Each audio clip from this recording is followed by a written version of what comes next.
Hi everyone, thank you again for joining us for the PAYA Network Introductory webinar. We will give everyone just 1 more minute and then we will jump right in.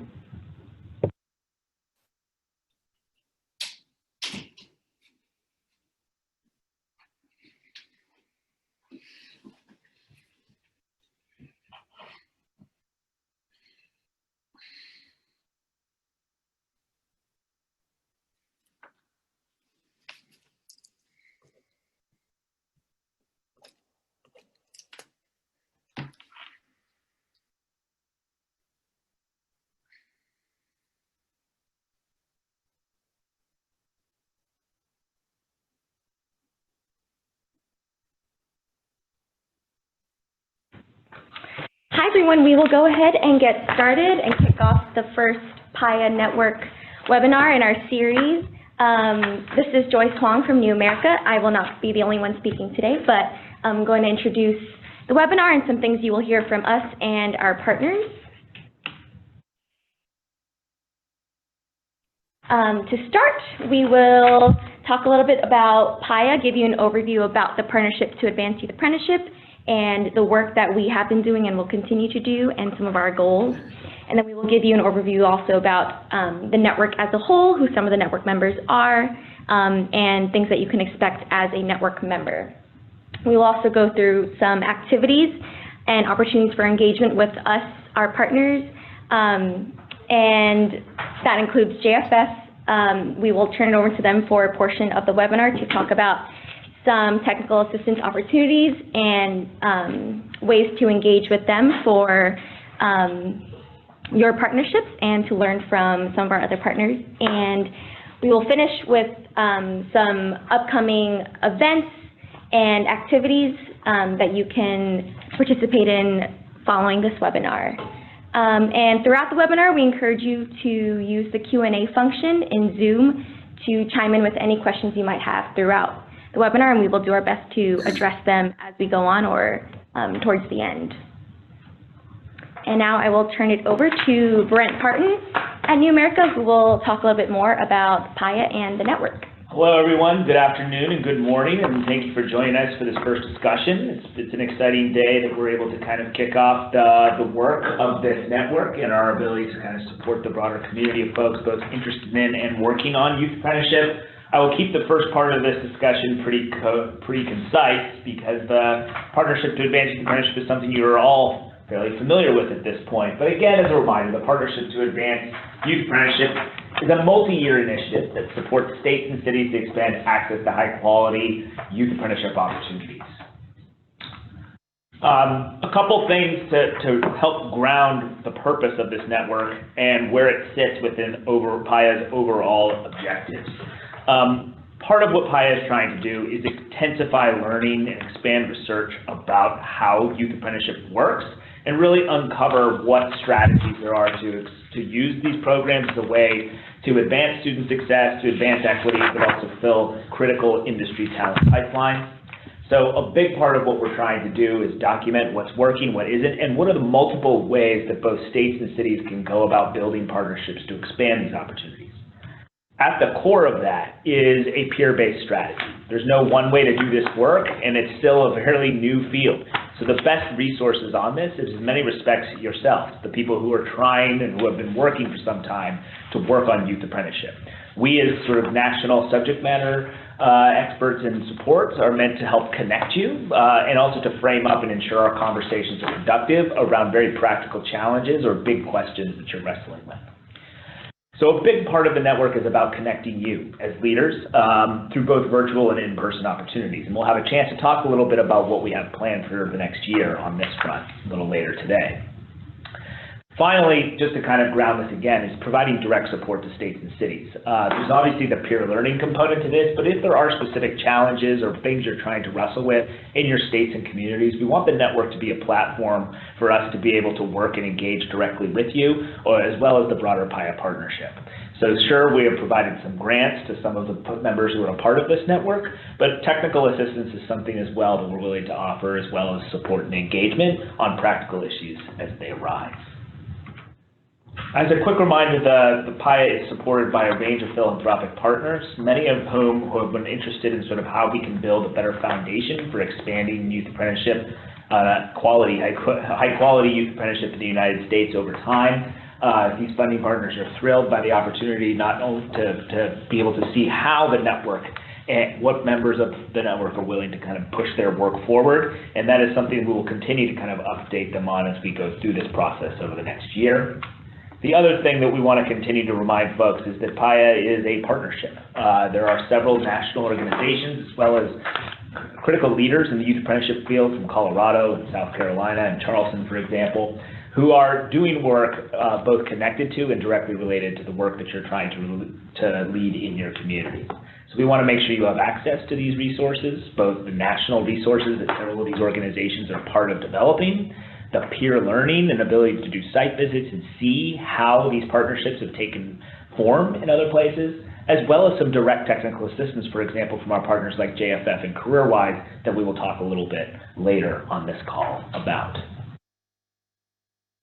Just because it's important to remind ourselves why we're all here, that partnership came together last year to put together a set of a national definition as well as principles for high-quality youth apprenticeship. As we've talked about with many of you, the field of youth apprenticeship in the United States today is diverse, but a set of coherent and agreed-upon shared principles for where this field could go and what should be the guardrails around sort of the outcomes it's looking to achieve is essential. So the principles are meant to be aspirational and meant to guide our work, and you'll see these really be around these themes, both the definition of the program and the principles themselves, guiding a lot of the work and offerings through this network. Very quickly, just to kind of put it out there, and again, to kind of underscore a few points, the national definition is one that builds upon what we call kind of the four corners of a high-quality apprenticeship program, where you have paid, structured on-the-job learning under a mentor, related classroom-based instruction, ongoing assessment against established skills and competency standards, and the culmination, again, in a portable industry-recognized credential and post-secondary credit. What makes it a youth apprenticeship is that these experiences that are built around these structures are actually accessible to youth prior to graduating from high school.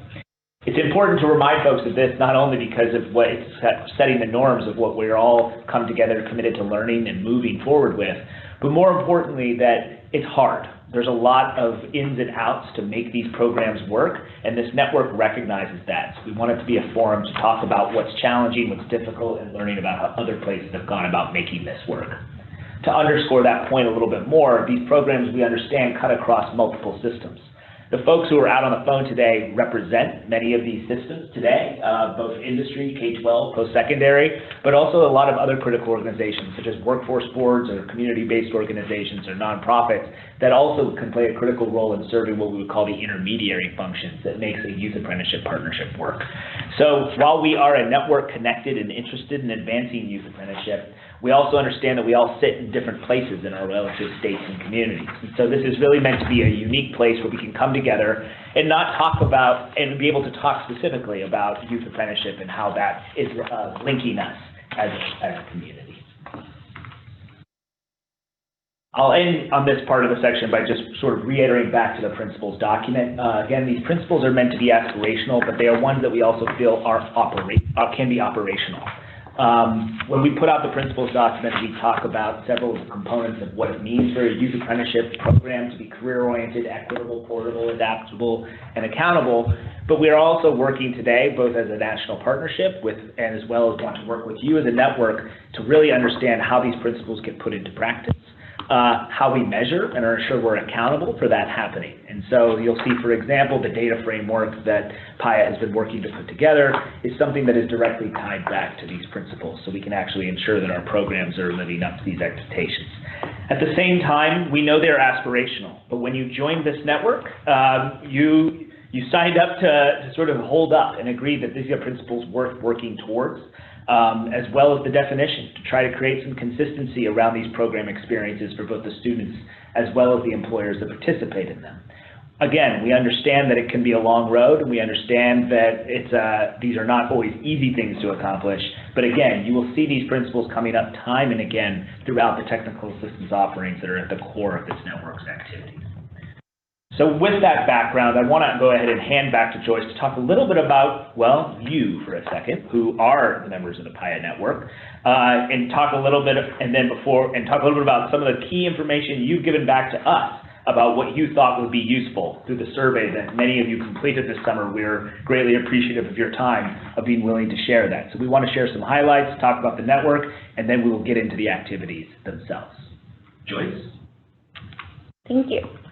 As members of the PAYA network, you were all selected through the PAYA grant application process, and we invited you to join and sign up to be a part of the network, so we thank you for devoting your time to participate in the network and all of its activities.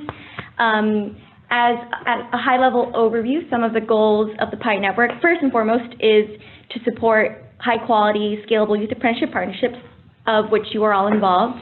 And we want to do that by connecting leaders to share experience and build a community of practitioners, and make sure that you all have opportunities for peer learning and to learn from each other. We want to do that also by collecting and disseminating information and emerging best practices, both within the network and also with those outside the network who are interested in youth apprenticeship or want to learn more about it. And also by improving public awareness and understanding of youth apprenticeship. And one of the main ways we want to do that is by elevating your work and telling the story of partnerships that you are all a part of. And to give you a sense of some of the members in the network, you can see here that we have 46 total network members across the country. 7 of those are focused on local partnerships, 27 are focused on a broader regional partnership, and then 10 are statewide. And then we have 2 that are working in several states. We have both emerging and existing programs, so programs that are at all different kinds of levels and stages in terms of their development, and we are here to support all those stages, whether you are new or have been existing for a long time. And we also have partnerships that are focusing on all different types of industries that you can see listed, including advanced manufacturing, agriculture, media, arts and communication, construction, education, energy, finance and professional services, healthcare, IT, public administration, and transportation.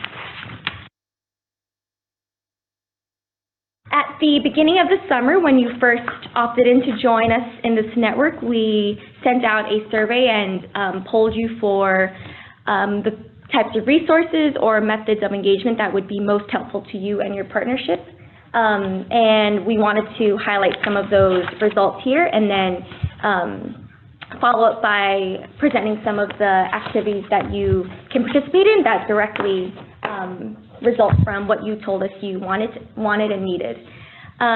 You told us in this first slide that you preferred face-to-face meetings and that you really wanted these webinars or other forms of engagement online, which we are happy to continue. We are kicking off this webinar as the first one in a series of webinars and other ways that you can connect online with us and our partners that we will share a little bit later. And while we can offer a few opportunities for in-person convenings, our capacity to do that is limited, but we are happy to help connect you with other partnerships either in your area or that are doing work similar to you and support you as you continue to meet with each other.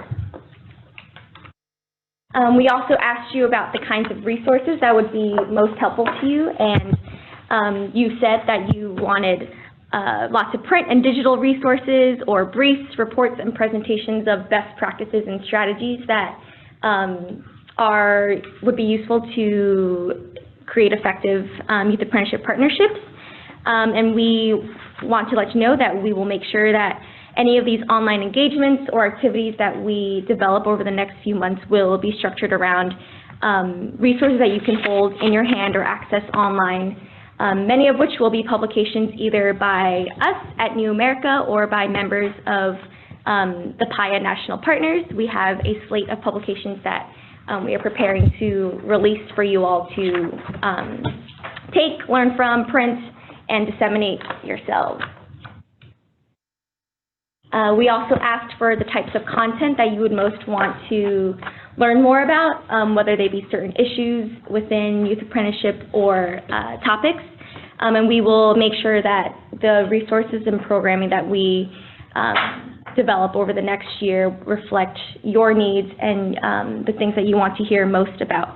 And we also are open to hearing about any other topics or issues that you want us to take on over the next few months. But we hear you, and we'll make sure that we address most, if not all, of these in some way. And finally, we asked for what activities you would most want to participate in. And we want to make clear that we will have lots of opportunities for peer learning, and want to make sure that you are all connected to learn from other youth apprenticeship providers in your state or region or across the country, and also want to support your efforts to increase public awareness of youth apprenticeship, both in your own communities and also broadly through our various storytelling and communications efforts, and materials that we can provide to you as you go out into your communities and develop these partnerships. And I will turn it back to Brent, and he will talk a little bit more in depth about what these specific activities will look like based on your feedback. Great, thank you, Joyce. So first and foremost, again, really appreciate everybody's time they put into the survey, as well as folks that have shared us on a more informal basis some of their priorities. I assure you, we hear your feedback, and we understand, again, that in-person convenings are the most valuable, and that's something that we're going to work to be opportunistic about however we can, both on a regional and topical basis. So that will be a key element of this. But with the webinars in particular, we heard you loud and clear that if we're going to have these webinars, that they should be focused on specific things that we can be able to provide you that be helpful. So I promise you, this will be the last time we talk this much on one of our webinars. Future webinars will be built around, for example, national resources that the PAYA National Partners have been working to develop over the past year, releasing them, and then also engaging with sort of the field itself and hearing how these ideas are being put into action. We'll also be spotlighting people who are doing really interesting, innovative work amongst this network. So you'll be able to hear about the experience from your fellow network members about how their work's going or what they're looking to do or what they're struggling with. So we have designed a set of activities that seeks to be responsive to that. We will have what we are calling monthly PAYA learning opportunities. There will be a national resource webinar happening at least once every quarter. That will be happening on a schedule that will be the third Thursday of the month at this exact time. In addition to that, in between those webinars, thanks to our partnership with JFF and CareerWise and a few other organizations, we will be having focused discussions and webinars on developing registered YA programs, as well as open office hours the other month in between, where it's an opportunity for you to connect with the national partners and subject matter experts and talk about any challenges or issues, troubleshoot this. So this is a long way of saying that every month there will be an opportunity for you to be able to engage with or hear from, again, people doing the work like yourselves out in the field, engage with national resources or tools that are being released, as well as have office hours to connect with subject matter experts. In addition to the peer learning opportunities, we have what are going to be the PAYA network member features. Again, heard you loud and clear in the survey. You wanted to hear and learn about what each other were doing. To do that, we at New America and several of our partners will be able to engage with you, and we're looking to feature the work of individual members, both in writing and through social media, but also through these platforms that we're engaging with you as a network. I'll talk more about that in just a moment and how you can get engaged there. Peer learning convenings, again, the in-person convenings will have to be somewhat opportunistic, but we're looking for opportunities to do that regionally, particularly with our place-based partners in CareerWise Colorado and Charleston, as well as PAYA working groups, and I'll talk more about that in just a moment. And then the bulk of the remainder of this webinar is going to feature a particular form of really targeted technical assistance that goes even more in depth, focused on registered youth apprenticeship, which is a really exciting set of offerings that have been made available due to some recent support from the United States Department of Labor to a couple of our partners. And JFF is going to be able to walk us through what those offerings are, and they are comprehensive, and I think going to be really helpful for keeping your work moving. Real first, I want to point real quick to the monthly PAYA Network feature. Again, this is an opportunity to feature or highlight your work in your region or state. The idea is that we can raise awareness of a lot of what's going on, and again, the survey reflected that there's just a lot of need to continue to bust myths and expand the understanding of how youth apprenticeship works, and the various perspectives of the employers, K-12 leaders, higher education leaders, and community partners that are involved with it. It's also going to be used as a mechanism that we can be able to take those profiles and have those partners share with you back as a network and talk about how they went about going to do what they're doing and where they're planning to go with it. Critically, if you are interested in having your work featured, you may, of course, reach out to Joyce. Her email address is right here. We'll be working on a schedule of several sites that we've been working with to feature, but if you are interested in having your work featured as part of this effort, which also includes sharing out some of your experience to date with the PAYA Network, please let us know. National work groups are going to be focused efforts to address key issues to move the field forward. We got a lot of feedback and input from you all about where those priorities are, and the answer was there was a lot of them. Unfortunately, we think to make progress in this area, we need to prioritize and move things forward. Right now, we're proposing to host and convene and support 3 national work groups. One will be focused on equity, specifically strategies to support equitable outcomes in youth apprenticeship. Another will be focused on data. How do you reach towards more consistent data, ensure accountability, but also align that data with existing state systems for both accountability as well as integration purposes. And then finally, education. And this is actually a sector focus group. We were blown away by the level of interest across the PAYA network, or excuse me, the PAYA grant applications of folks that were interested in exploring youth apprenticeship in the education sector, both in the early childhood care as well as in teacher pathway programs.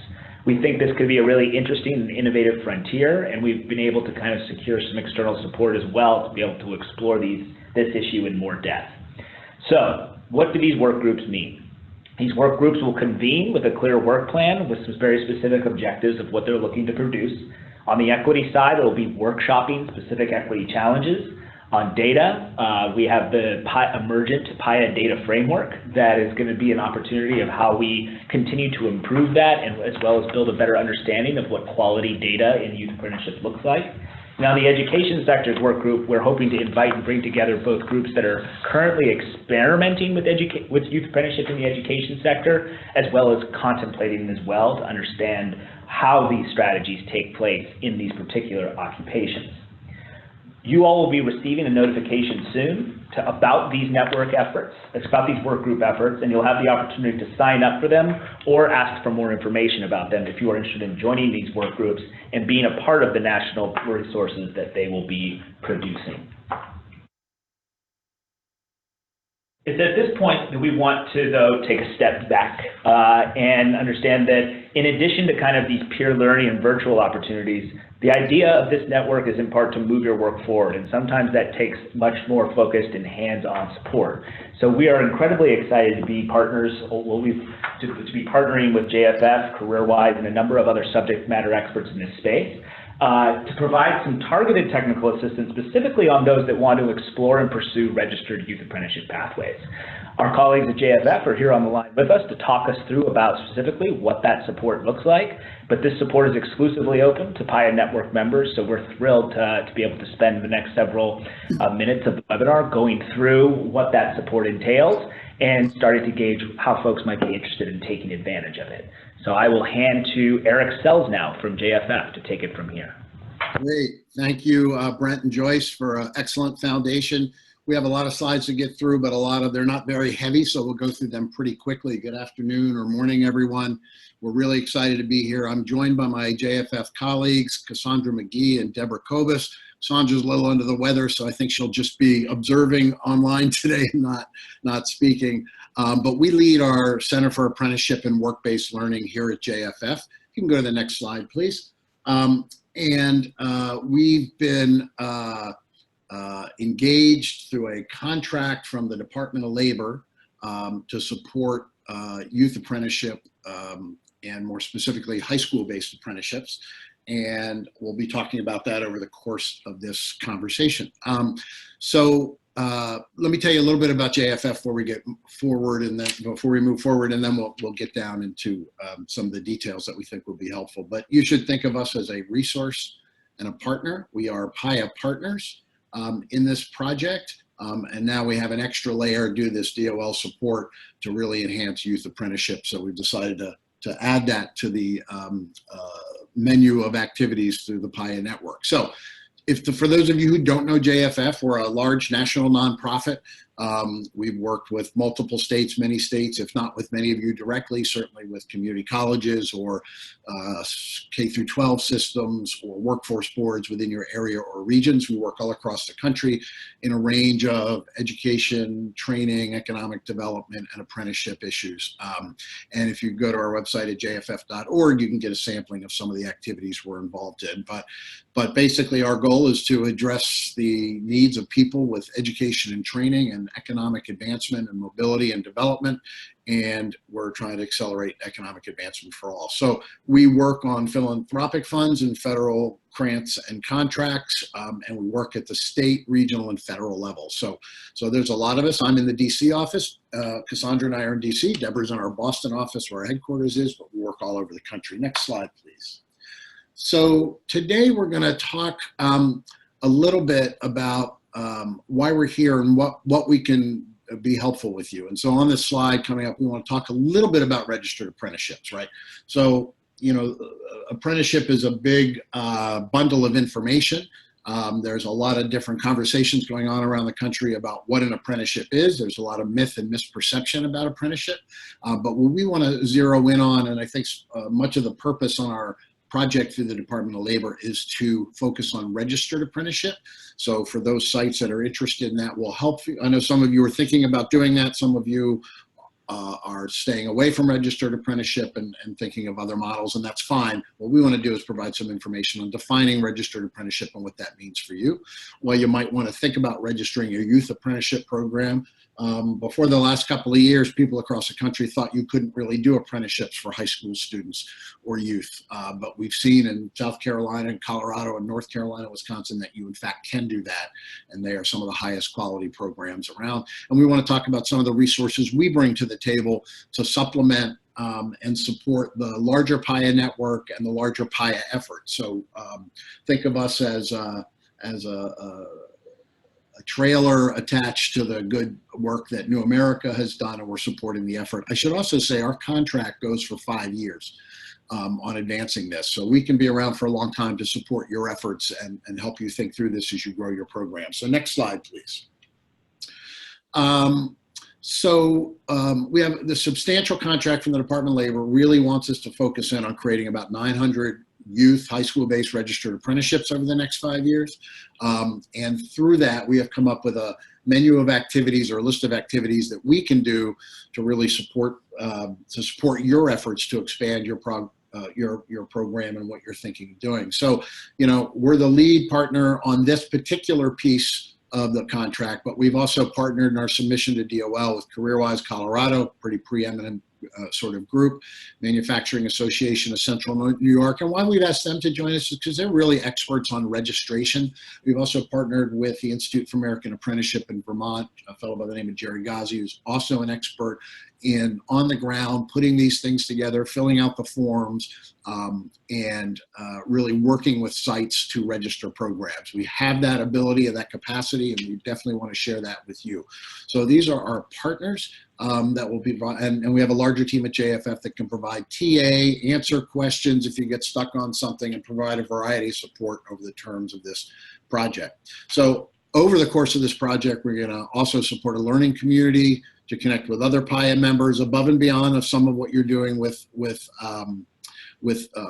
PAYA, but we'll certainly be part of that as well. We can do individual consultations. We'll be doing some virtual, recorded, and written resources for you to take away and use.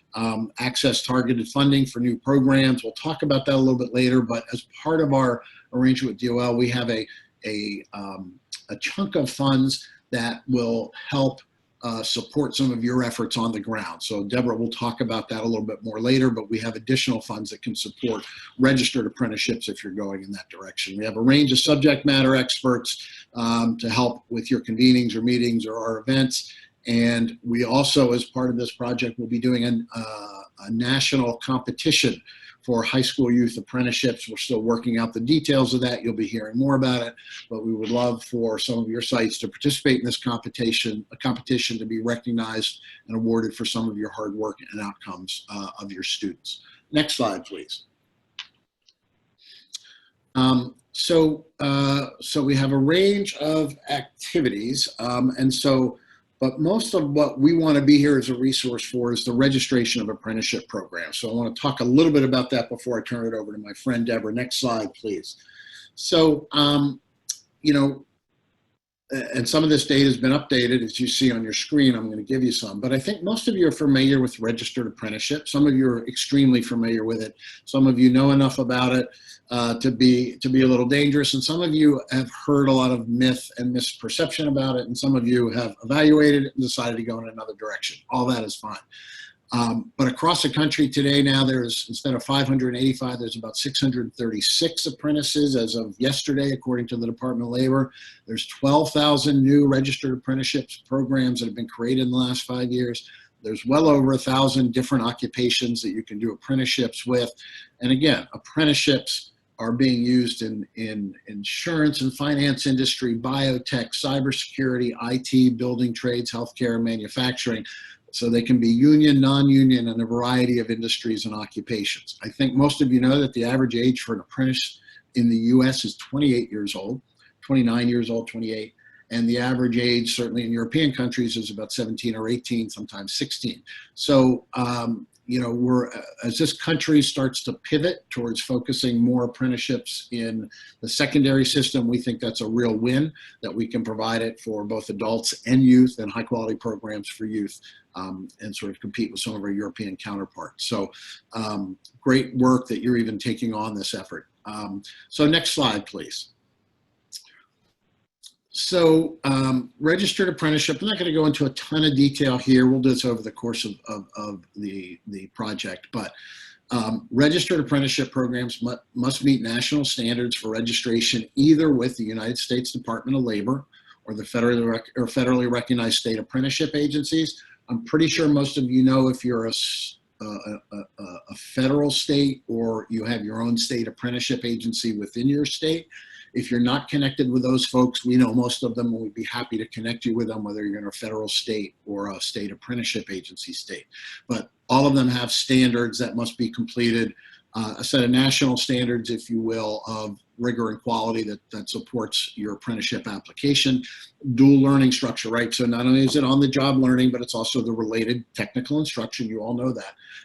And certainly with youth apprenticeships, there's another dual side of this, and that's dual enrollment with community colleges. So we'll be talking more about that. It recognizes skills, results in an industry credential, right? If you do a registered apprenticeship, you might get credentials along the way through your training and on-the-job learning, but you will also, at the completion of that, get an industry recognized nationally portable credential. So that's a really important outcome of a registered process. Non-registered programs don't always guarantee that. Registereds do.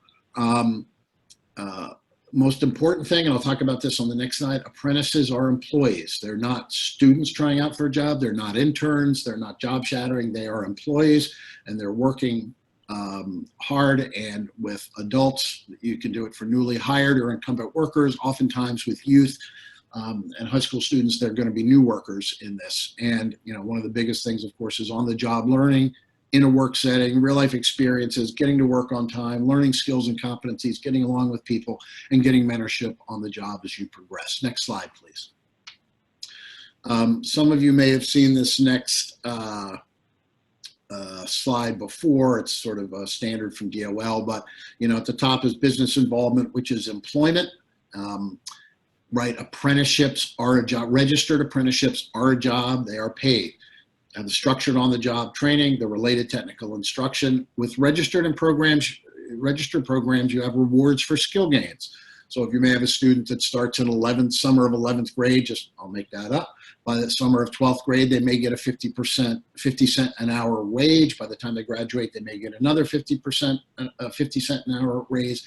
But you can build in rewards for skill gains as their competencies increase and skills increase and as they advance through their apprenticeship. So that's a great way to build not only the learning pathway, but an economic pathway for them throughout their apprenticeship. And then lastly, it ends in a national occupational credential once a student completes an apprenticeship program. So those are the basic components of that must be met under registered.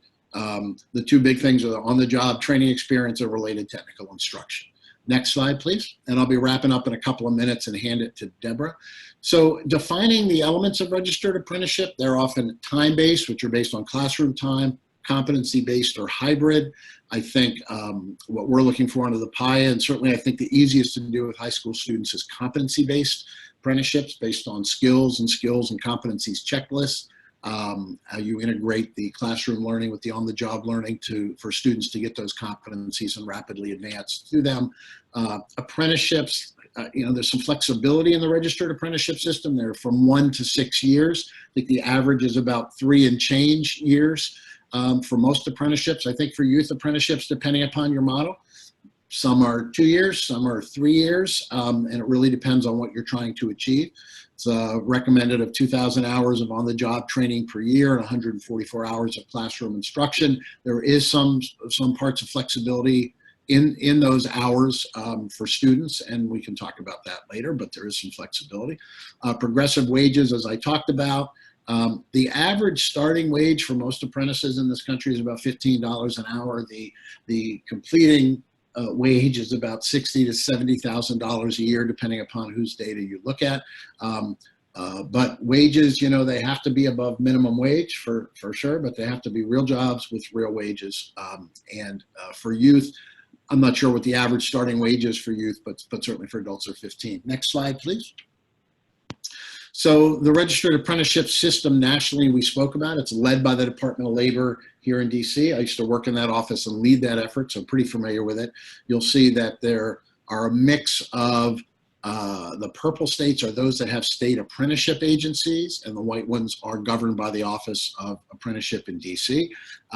Slight differences between them, but not great ones, and you can register programs at the state level and the federal level if you want to. We'll be talking about that and giving information, but the most important thing is go to your quickest route to get a registered program approved by either the state or the feds, and we can work with sites to help you out how to figure that. So make sure if you don't know those folks in your state area, whether they're state staff or federal staff, you should do that. And like I said, we can help with connections and introduction to those folks. Next slide, please. There's a number of pieces of guidance and opportunities on registered apprenticeship. I'm not sure you have to read all of these, but some of the, there's the law there that might be changing in the year, but registered apprenticeship rules will stay the same. There's federal guidance on registered apprenticeship programs, how to work with local workforce boards, and there's the very last thing, the training and employment guidance letter from the Department of Labor really talks about registered apprenticeship and how to integrate that with either the WIOA system or what are the requirements of that at your local level. We can guide you through many of these resources. You don't have to read them all. It's good to have a passing familiarity with it. Next slide, please.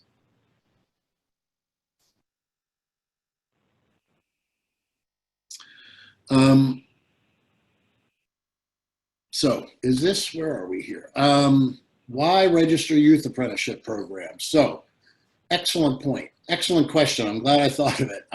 So look, the next slide will tell you that with registered apprenticeships, you're assured of a quality control mechanism, approval from a state agency or a federal agency set with national standards. Many people call registered apprenticeship the gold standard and the most similar program we have to some of the well-known European models in Switzerland and Germany.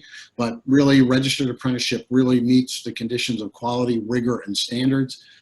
It is one of the highest quality apprenticeships you can get. I have many businesses tell us that, of course, we'd only want to do registered because it's the highest quality apprenticeship we can get.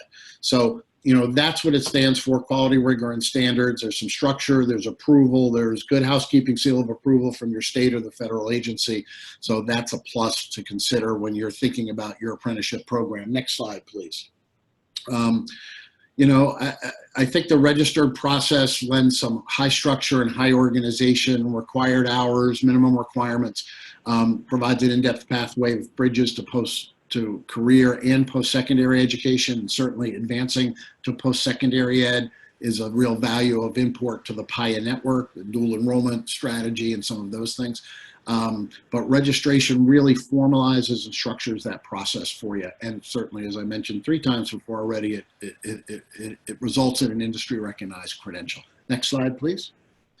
Many employers, you know, have already talked about the value of registered apprenticeship. So you have many companies, IBM, Lockheed Martin, Tectonic, many companies across the country who have chosen to do registered and would not change that. Many other companies have chosen not to do registered apprenticeships for whatever reasons that they have to do that. But, you know, certainly with registered, it's predictable skills and competencies, reduced turnover. The data, the most recent data from the Department of Labor on retention is 94% of apprentices stay on their job, right? That reduces churn, helps employers succeed. It's a huge benefit to employers, and registered apprenticeship has proven to be that. Successful in ensuring people stay on the job. And additional with youth apprenticeship, we see example after example when a young person completes their apprenticeship, oftentimes the employers, you know, certainly do keep them, they stay on the job and oftentimes support their continued work in post-secondary ed to go get a bachelor's degree or continue their education. And there's great evidence of greater productivity and lower costs over time. When you're working, you know, it may cost a company a little bit of money up front to start an apprenticeship program, but certainly by the 2nd and 3rd year, it's paying dividends and profit. Next slide, please. So that's just a very quick rundown on why you should register. I don't want to get into a lot of details now. I do want to say there is a lot of myth and misperception out there about the registration process. We would like to demystify that for you, and we would like to provide you some individualized and customized technical assistance so you can register programs if you choose to. You don't have to. I think, though, if you do register, you're part of a national movement that collects national data on these programs, and you're part of a bigger national apprenticeship system. Unregistered, while there's some good programs out there, doesn't give you that. So we would encourage you to do that, but it's not a requirement of the PAYA project. But those of you who are interested in understanding what a sponsor is, understanding how to fill out the forms for the registration process, and understand those ins and outs and successes, we'd be delighted to work with you on that. So I'm going to pass this on to my partner here, Deborah Kobus, in our Boston office, to finish up a couple of slides, and then we'll move on. Deborah? Great, thank you, Eric. And I'm sure everyone that's listening is super excited now to get going with registered apprenticeship and is eager to figure out how JFF can help you. So I will walk through a few of the resources that Eric began to introduce at the beginning of how we and CareerWise and our other partners can help you all with registered apprenticeship. And you'll also notice some of these topics are critical for registered apprenticeship, but they can also be an asset to any youth apprenticeship program. So if for some reason Eric didn't completely enthrall you with the possibilities of registered apprenticeship, I'd encourage you to continue to participate in some of these technical assistance activities, and I think you'll find them helpful in a variety of settings. So next slide. So there are a lot of initial technical assistance topics that we've been starting to explore.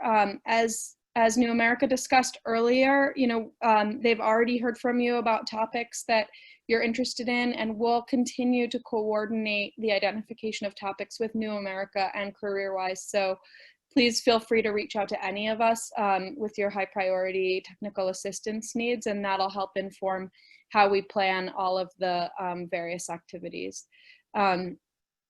So here's sort of a preliminary list, and we expect this list to continue to grow. Next slide.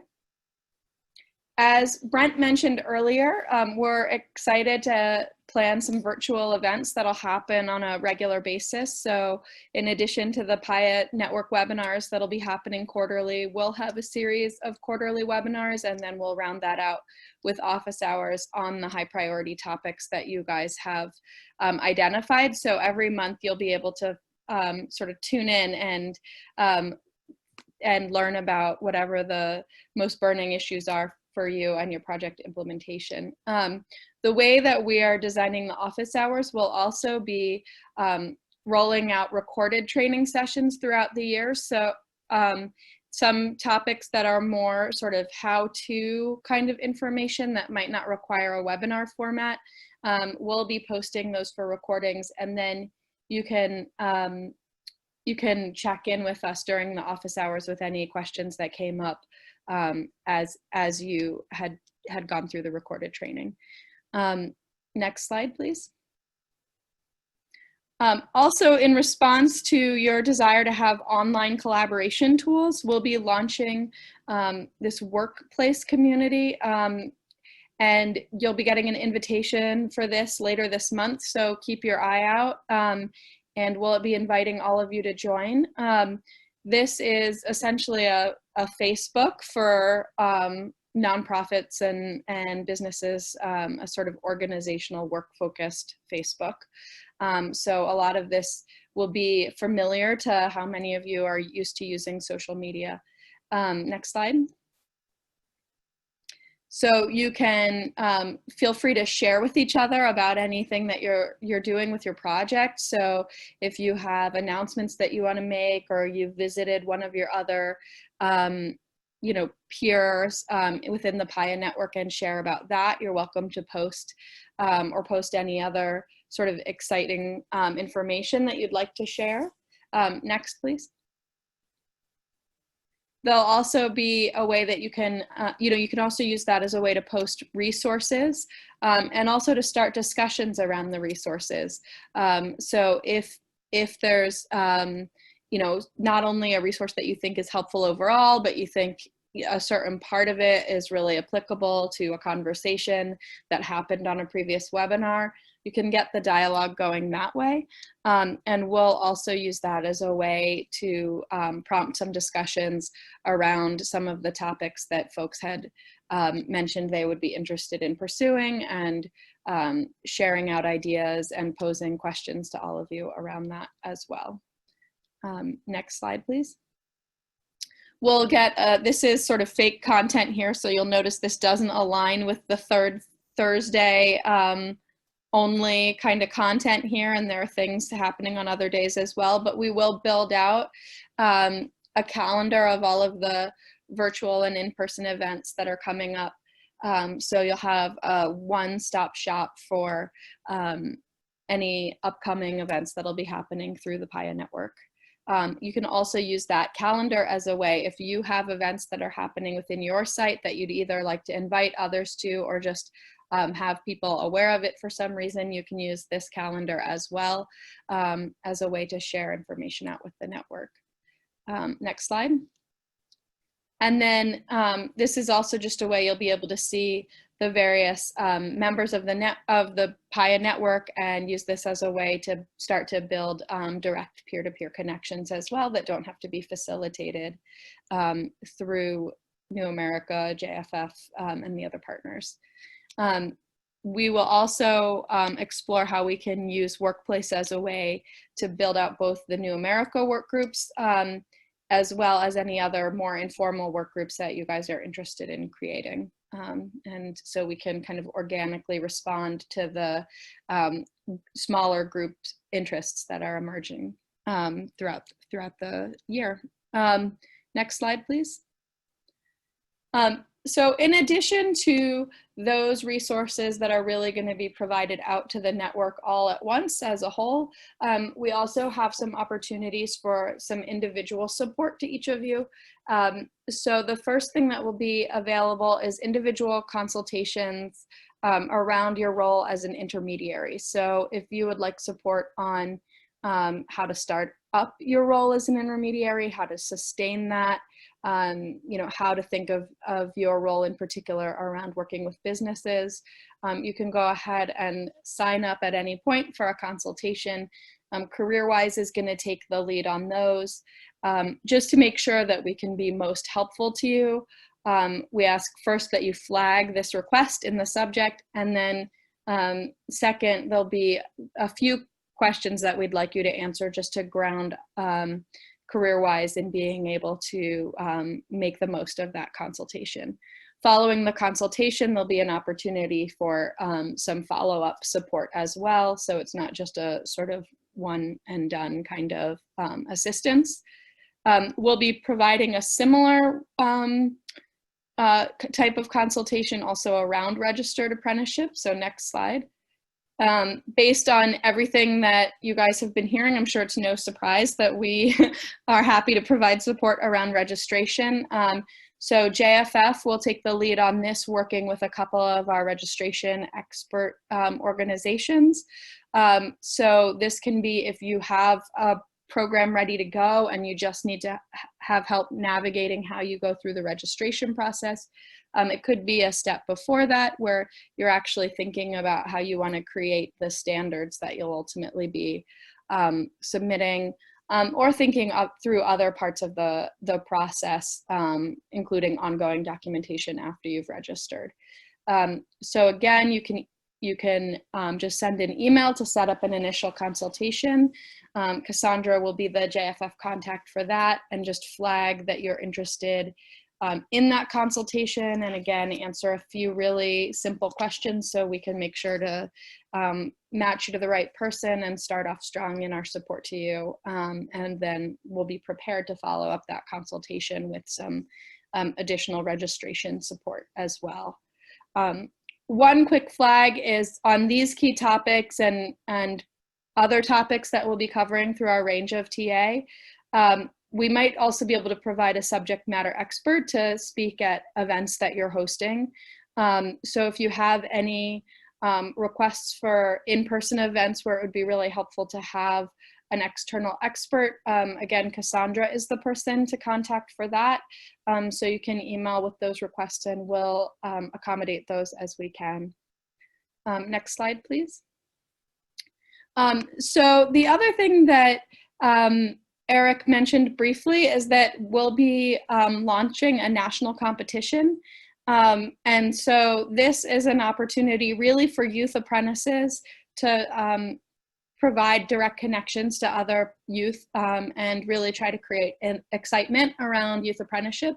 But it also provides an opportunity to feature your program and the opportunities that your program has created and the partnerships with employers, you know, between secondary and post-secondary and other organizations in your community. So, you know, we encourage you to think about using this as an opportunity to have a national platform for promoting both your program and your students.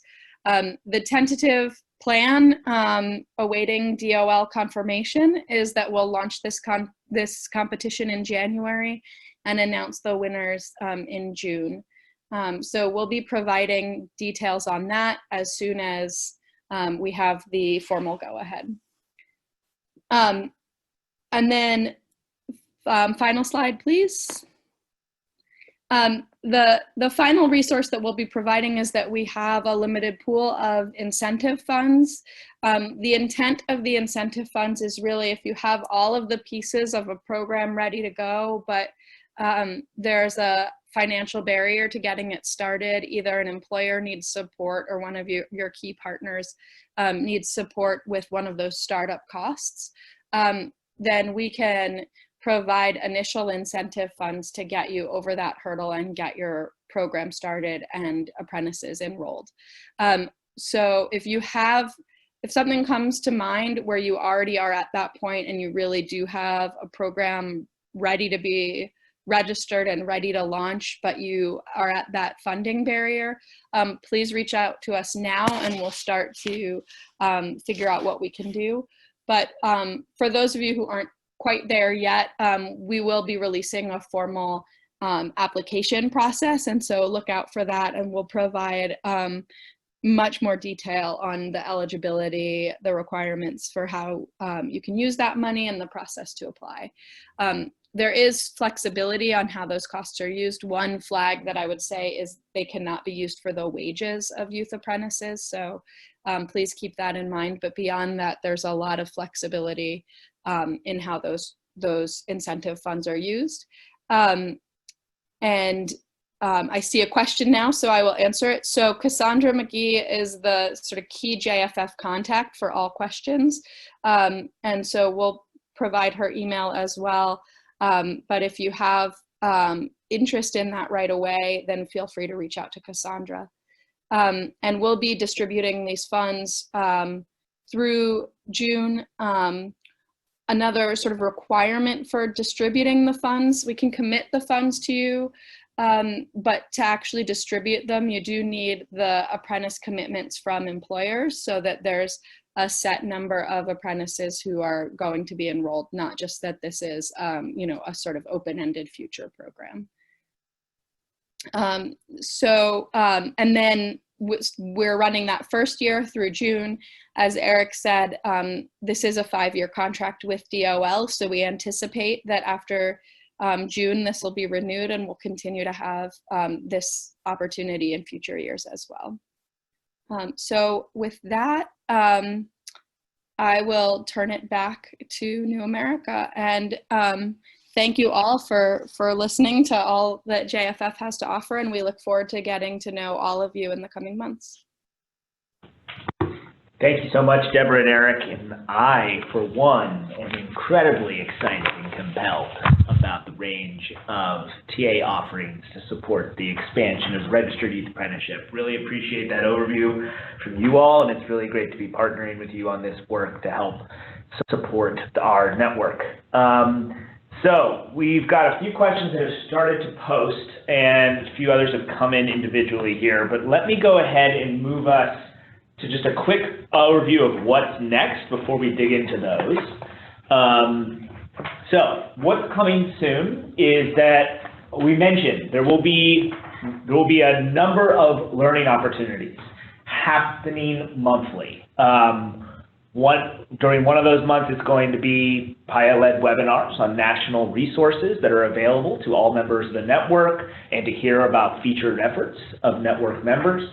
But in between that, on off months, there will be opportunities to hear more about a lot of the opportunities, for example, that JFF has talked about registered youth apprenticeship program development, as well as open office hours, which is an opportunity to kind of drop in, bring your issues to the forefront. We will be releasing a clear schedule of that shortly, and you'll be able to see how those topics line up and how they time up. In fact, one of the questions we got was related to this question, is that you all, as members who are on this phone that received the invite, were indicated as leads when you determined that you wanted to join the network. But there might be partners in your community, perhaps your community college partners, perhaps your industry or employer partners, perhaps your K-12 partners, where certain topics that we cover over the coming year is going to be really relevant to them.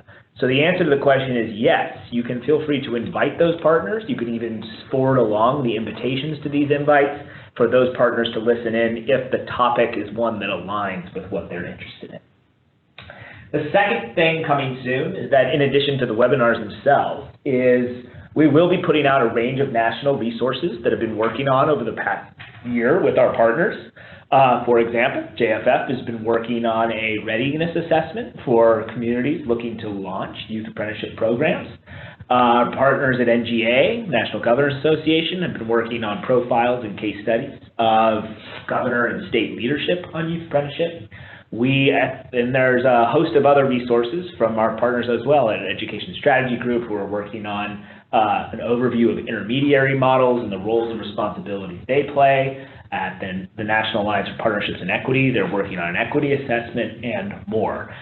Those resources will be coming out over the course of the fall, so go ahead and look out for those. The other piece that I'll mention is that we have some national resources for you that we've developed here in our work with fellow practitioners on the ground. One of those is the PAYA data framework. We'll be putting that out there for the network to reflect upon and feedback, but it will be a key focus of the data work group. And then another resource I'll point to real quickly is what we call the system technical assistance guide. And so it's a set of guiding questions for partnerships that are looking to kind of get youth apprenticeship efforts on the ground that connect to various resources that are out there nationally. So heads up, look out for these things. We will also be sending out a survey after this call after this webinar, that will give you an opportunity to sign up for the work group, or at least indicate your interest in the work group, and you'll receive the next steps on what it means to participate in those. That survey will also indicate questions, for example, are you interested in taking advantage of some of these registered apprenticeship resources that JFF and CareerWise and other partners are going to be able to offer. So look out for the survey. It'll be a key way to determine sort of where you really help us figure out where we really need to plug in. In addition to that, we have the incentive fund application. Deborah, that was something that you covered towards the end of your call. Could you just reiterate real quick? We've gotten a couple questions on this. How do folks learn more about the incentive fund opportunity? Yeah, happy to. So the real answer is that we'll send out a lot more information that lays it out more comprehensively. But the sort of shortcut answer is, if you think that you have a program that's ready to go and the reason why you can't enroll people is because you don't have some amount of funds that are required to get it started, then you can go ahead and email really anyone at JFF, but ideally Cassandra McGee, and let her know that you're interested in the incentive funds, and we'll work with you individually to figure out if there is a match there. Yeah, and some people in the past have used those funds for additional training, additional support for employers, additional support for recruitment or support services. So we just need a rationale for that. But there's a range of things that you could use those funds for. Great, thank you. The other piece that I want to flag for folks coming out soon is our first PAYA network member feature will be coming out. And our first network feature is CareerWise Elkhart County. Really interesting partnership in northern Indiana that's come together, doing multiple occupations in the advanced manufacturing sector in that community. Fascinating partnership with a really interesting intermediary structure and some great partners involved. So look out for that feature and really understand sort of what we're trying to look for and hold up and promote, but also ensure that everybody throughout the network is able to hear from and learn from folks from what they're doing out in the field. Coming up, a few other quick announcements I want to flag before we just jump over to questions. November 11th to the 17th is National Apprenticeship Week. We at PAYA will be working with the network and the partners to get the word out about all the great work that's going on in youth apprenticeship nationally. And so look out for some information on how you can be a part of that coordinated communications effort. The Charleston Regional Youth Apprenticeship Program is going to be hosting a peer learning convening on March 30th and 31st, 2020. We'll be getting some information out to you all as PAYA members to take advantage of that in-person learning opportunity.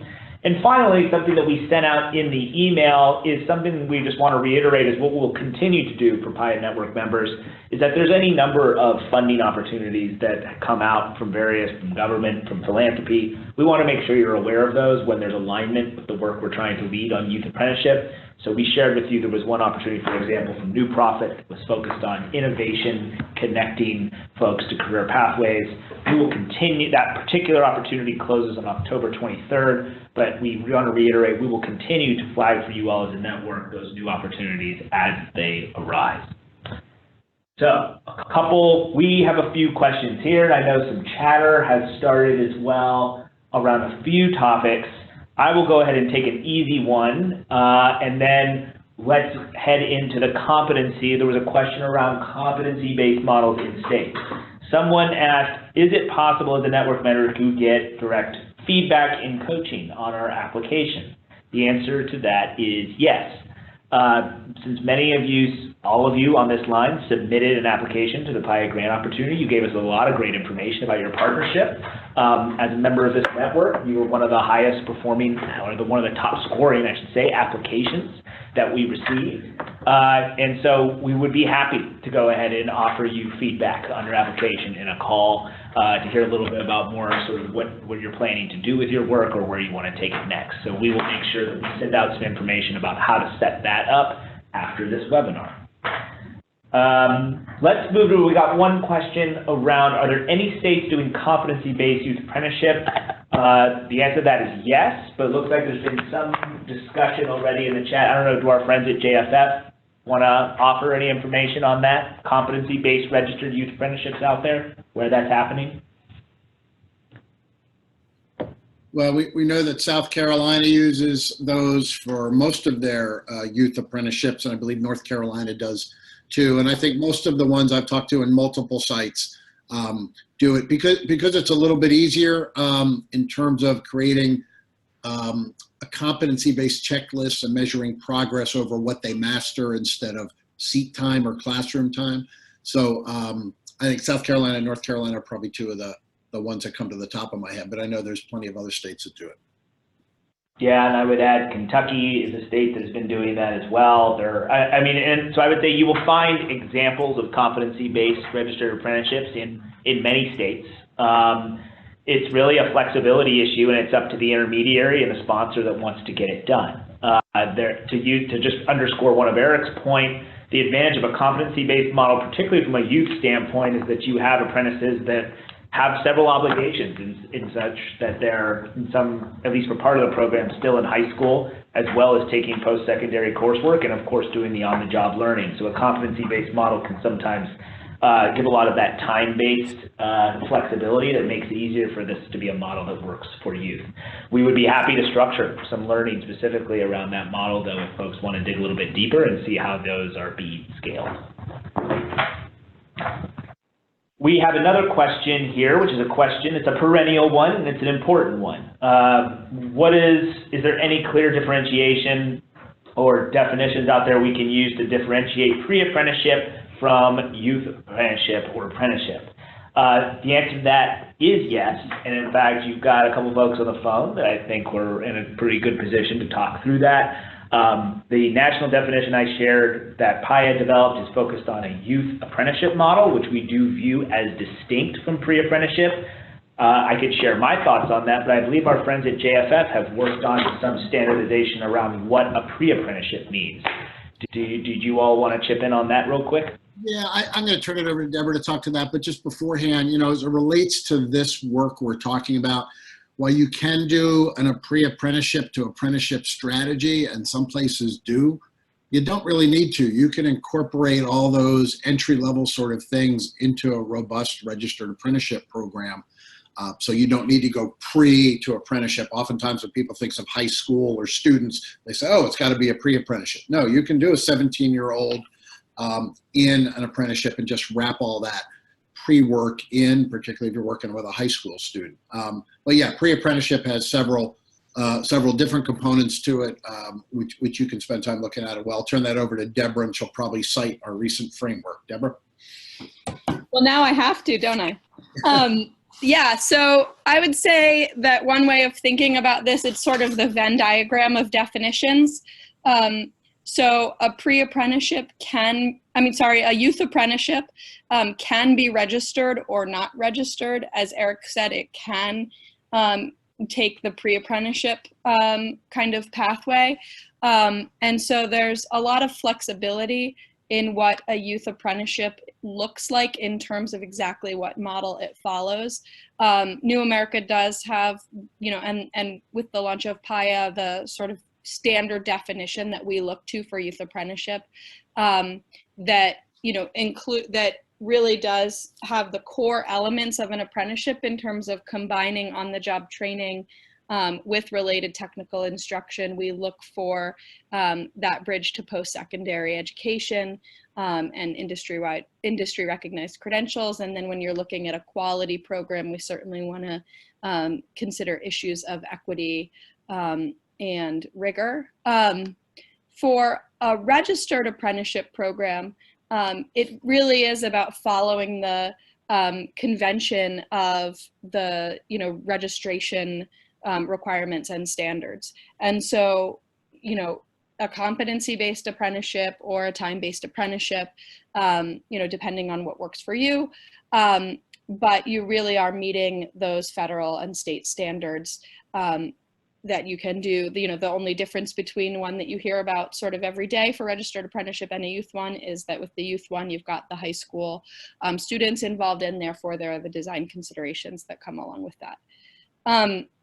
A pre-apprenticeship program, as Eric mentioned, we at JFF just created a framework for what we consider to be a high quality pre-apprenticeship program. So I think where the confusion comes in with pre-apprenticeship is that people throw out that term really loosely all the time and often just mean it's something that's not an apprenticeship. It's a little more basic. That's not a super useful definition. And so there's been sort of some national momentum to try to create more rigor around a quality pre-apprenticeship program. And so a number of states have begun to recognize pre-apprenticeships that meet certain standards. And JFF has looked to a set of 6 elements of a quality framework. So really being transparent about what it takes to enter and succeed in a pre-apprenticeship program, making sure that it aligns with what local employers are looking for, and that it specifically aligns with the entrance into a high quality apprenticeship program. So it's not just that it comes before it, but sort of where the pre-apprenticeship ends is where the apprenticeship begins. Also looking for industry recognized credentials. They're probably not going to be as in-depth credentials as you would get through an apprenticeship program, but at least you're starting to get that formal recognition for your skills. Ideally, incorporating hands-on activities and work-based learning into the program. So that would be a common element with any youth apprenticeship program. And then at the pre-apprenticeship level, you're often still in a more exploratory phase. And so having career exploration, more academic and wraparound supports can really help people use the pre-apprenticeship program to figure out if an apprenticeship or if that industry is the avenue that they're interested in taking. And then finally, I think a pre-apprenticeship has a lot of emphasis on the transition to the next step, either into a registered apprenticeship or another high quality apprenticeship program. And then ultimately for those who aren't interested in apprenticeship, thinking about that handoff to further education or a career. So each of these definitions has, overlap with each of the others, but it really is about figuring out which of those or which of those sets of definitions best aligns with your local needs.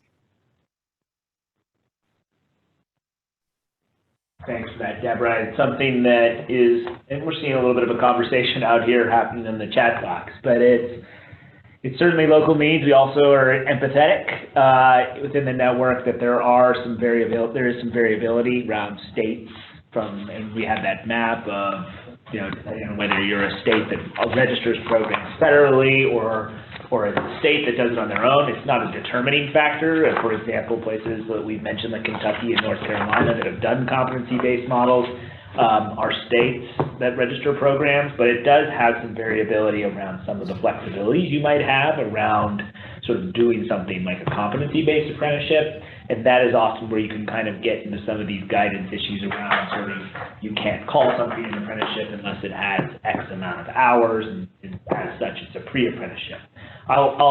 I think this is an issue that's certainly worth continuing to dig into, is sort of the connections between these pieces and how they play out in different state contexts.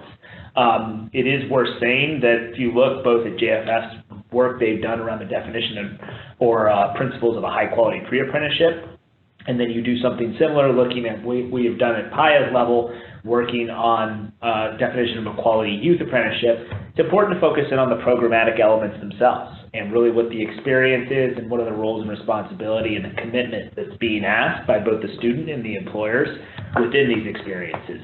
That's something that is an important dynamic in terms of what things get called, and again, there are some state complexities around that we're happy to kind of dig into as a network. But really at the core of it, what is the type of experience that you're looking to offer both the employer and student, and let that really drive the definition of what you want to call it. And one, okay. Brett, just really quickly to jump in because a related question popped up in the chat. around OJT hours. So one of the reasons why we've been talking about competency-based apprenticeships as opposed to time-based is because then you're not tightly bound to that 2,000 OJT hours. Students are progressing through the youth apprenticeship based on their rate of mastering those competencies. And so that does provide a little bit of flexibility if you're interested in a youth registered apprenticeship model, but don't see a structure to have exactly 2,000 hours. Great.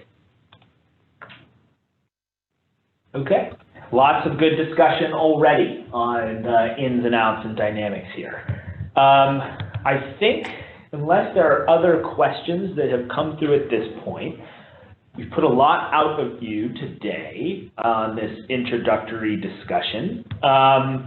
You will be receiving a follow-up email with both the recording to this webinar as well as a link to a survey to indicate sort of your areas of interest or where you want to dig in deeper. Again, this was a very information-driven webinar. We want all of them to be that way, but you won't be hearing from us so much all the time. So hopefully this gives you a little sense of what's ahead over the next year, and we look forward to hearing with you, connecting with you, and as a partnership, supporting your work going forward. So thank you all so much for your time. Thank you to our partners, Eric, Deborah at JFF, for giving us an incredible overview for this opportunity for the PAYA network members. And we will be in touch and look forward to talking to you soon. Thank you. Thanks.